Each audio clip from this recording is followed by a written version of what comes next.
السلام علیکم ورحمۃ اللہ وبرکاتہ۔ خوش آمدید آپ سب کا ہمارے پوڈ کاسٹ ذکر و فکر میں۔ میں ہوں آپ کا میزبان محمد سلمان۔ آج ہم بات کریں گے ایک نہایت اہم اور بابرکت موضوع پر، حضرت آدم علیہ السلام، جو انسانیت کے باپ، پہلے نبی اور اللہ تعالیٰ کے برگزیدہ بندے تھے۔ ہمارے ساتھ آج موجود ہیں محترم محمد معین صاحب، جو دینی و فکری موضوعات پر گہری نظر رکھتے ہیں۔ السلام علیکم معیز بھائی۔ وعلیکم السلام ورحمۃ اللہ۔ جزاک اللہ سلمان بھائی، موضوع واقعی بڑا حسین ہے۔ پہلا انسان، پہلا نبی اور توبہ کی سب سے پہلی مثال۔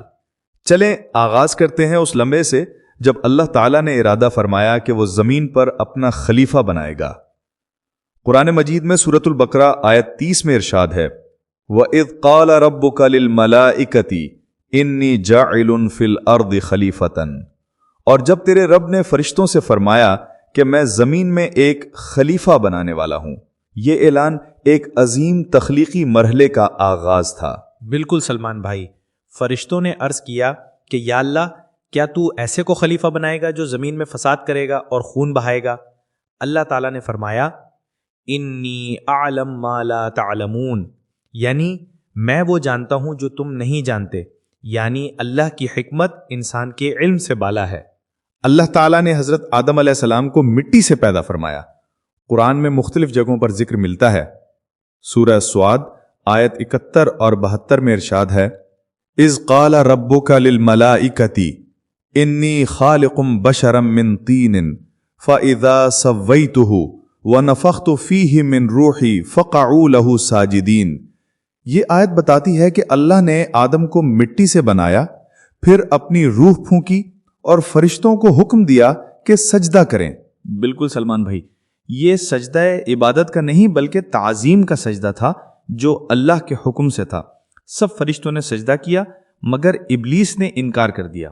اسی انکار نے اس کو شیطان بنا دیا۔ قرآن کہتا ہے، قال انا خیر منہ خلقتنی من نار وخلقتہ من طین، سورۃ الاعراف آیت نمبر 12، یعنی میں اس سے بہتر ہوں، تو نے مجھے آگ سے پیدا کیا اور اسے مٹی سے۔ یہی تکبر شیطان کی بربادی کا سبب بنا۔ جی ہاں، یہ پہلا گناہ تکبر تھا۔ اللہ نے فرمایا، فَاهْبِطْ مِنْهَا فَمَا يَكُونُ لَكَ أَن تَتَكَبَّرَ فِيهَا، یعنی نکل جا یہاں سے، تجھے تکبر کا حق نہیں۔ یہی وہ لمحہ تھا جب نافرمانی، حسد اور تکبر نے انسان کے دشمن کو جنم دیا۔ اللہ تعالیٰ نے حضرت آدم علیہ السلام اور ان کی زوجہ حضرت حوا علیہ السلام کو جنت میں بسایا اور فرمایا، یا آدم اسکن انت وزوجک الجنت وکلا منہا رغدا حیث شئتما ولا تقربا هذه الشجرۃ فتکونا من الظالمین، سورۃ البقرہ آیت نمبر 35۔ اللہ نے صرف ایک درخت سے منع کیا مگر شیطان نے ان کو بہکایا۔ شیطان نے قسم کھائی کہ میں تمہیں خیر خواہی کا مشورہ دے رہا ہوں۔ قرآن میں آتا ہے، فَوَسْوَسَ لَهُمَا الشَّيْطَانُ، یعنی شیطان نے دونوں کے دلوں میں وسوسہ ڈالا، پھر دونوں نے وہ درخت کھا لیا۔ یہ وہ لمحہ تھا جب انسان نے پہلی بار خطا کی۔ لیکن یہی خطا ہمیں ایک عظیم سبق دیتی ہے، توبہ کا۔ حضرت آدم علیہ السلام نے اپنی لغزش پر شرمندہ ہو کر اللہ سے دعا کی، جیسا کہ قرآن میں ہے، ربنا ظلمنا انفسنا وَإِن لَّمْ تَغْفِرْ لَنَا وَتَرْحَمْنَا لَنَكُونَنَّ مِنَ الْخَاسِرِينَ، سورۃ الاعراف آیت نمبر 23۔ یہ قرآن کی وہ دعا ہے جو توبہ کا پہلا اور کامل نمونہ ہے، اور اللہ تعالیٰ نے ان کی توبہ قبول فرما لی۔ سورۃ البقرہ میں فرمایا، فَتَلَقَّىٰ آدَمُ مِن رَّبِّهِ كَلِمَاتٍ فَتَابَ عَلَيْهِ، یعنی پھر آدم نے اپنے رب سے کچھ کلمات سیکھے تو اللہ نے ان کی توبہ قبول کر لی۔ یہی اللہ کا فضل ہے کہ وہ توبہ کرنے والے کو پسند کرتا ہے۔ اس کے بعد اللہ تعالیٰ نے فرمایا، اہبطوا بعضکم لبعض عدو، یعنی اترو زمین پر، تم ایک دوسرے کے دشمن رہو گے۔ اور اسی کے ساتھ انسانی تاریخ کا آغاز ہوا۔ زمین پر حضرت آدم علیہ السلام کو نبی بنا کر بھیجا گیا۔ جی ہاں، یہی وہ لمحہ تھا جب خلافت انسانی کا آغاز ہوا۔ آدم علیہ السلام نے اللہ کی عبادت کی، اپنی اولاد کو دین حق کی دعوت دی اور زمین پر عدل و حکمت کے اصول قائم کیے۔ حضرت آدم علیہ السلام نے اپنی اولاد کو یہ سکھایا کہ انسان سے خطا ہو سکتی ہے مگر اللہ کی رحمت بے پایاں ہے۔ انہوں نے توبہ، دعا، صبر اور شکر کے اصول سکھائے۔ بالکل، اور یہی تعلیم قرآن میں بھی بار بار دہرائی گئی ہے۔ اللہ فرماتا ہے ان اللہ یحب التوابین ویحب المتطہرین، یعنی بے شک اللہ توبہ کرنے والوں اور پاک رہنے والوں کو پسند کرتا ہے۔ یہ آیت ہمیں یاد دلاتی ہے کہ گناہ کے بعد مایوسی نہیں بلکہ توبہ کا دروازہ ہمیشہ کھلا ہے۔ معیز بھائی، آج کے انسان کے لیے حضرت آدم علیہ السلام کی توبہ میں کیا سبق ہے؟ بہت بڑا سبق ہے سلمان بھائی۔ حضرت آدم علیہ السلام سے لغزش ہوئی مگر انہوں نے بہانہ نہیں بنایا، الزام نہیں دیا، بلکہ فوراً اللہ کی طرف رجوع کیا۔ یہی اصل توبہ ہے، اپنے نفس کو الزام دینا اور اللہ سے معافی مانگنا۔ رسول اکرم صلی اللہ علیہ وآلہ وسلم نے فرمایا کل بنی آدم خطاء وخیر الخطائین التوابون، ترمذی، یعنی ہر ابن آدم خطا کار ہے اور بہترین خطا کار وہ ہیں جو توبہ کرتے ہیں۔ اسلام میں توبہ کے کچھ آداب اور شرائط بھی بتائے گئے ہیں۔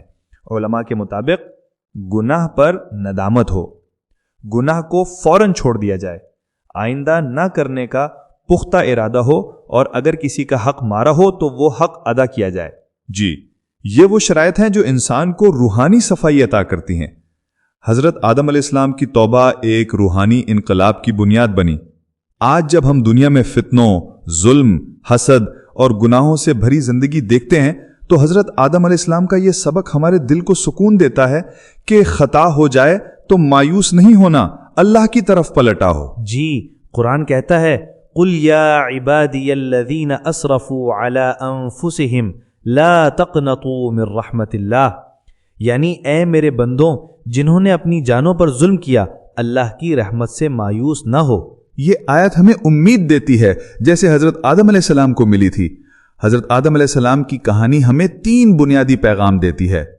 تکبر انسان کو گراتا ہے جیسا کہ ابلیس کے ساتھ ہوا، توبہ انسان کو بلند کرتی ہے جیسا کہ آدم کے ساتھ ہوا، اللہ کی رحمت ہر گناہ سے بڑی ہے۔ بالکل، آدم علیہ السلام نے ہمیں سکھایا کہ انسان خطا کرے گا مگر جب دل ٹوٹ کر اللہ کے حضور جھک جائے تو اللہ اس دل کو سنوار دیتا ہے۔ ناظرین و سامعین، ذکر و فکر میں آج کی اس قسط میں ہم نے دیکھا کہ حضرت آدم علیہ السلام کی توبہ دراصل انسان کے لیے ایک دائمی رہنمائی ہے۔ یہ ہمیں سکھاتی ہے کہ انسان اگر اللہ کی طرف پلٹے تو وہ ہمیشہ قبول کرنے والا ہے۔ جی، اور یہی اصل پیغام ہے، توبہ، انکساری اور اللہ پر امید۔ اللہ ہمیں حضرت آدم علیہ السلام کی توبہ جیسی توبہ نصیب فرمائے، آمین آمین ثم آمین۔ اللہ تعالی ہمیں بھی اپنی خطاؤں پر نادم ہونے، معافی مانگنے اور بہتر بننے کی توفیق عطا فرمائے۔ میں ہوں محمد سلمان اور آج میرے ساتھ تھے محمد معیز۔ انشاءاللہ اگلے پروگرام میں ایک نئے روحانی موضوع کے ساتھ حاضر ہوں گے۔ تب تک کے لیے اجازت دیجیے، اللہ حافظ۔ ذکر و فکر، جہاں دلوں میں ایمان کی روشنی جگائی جاتی ہے۔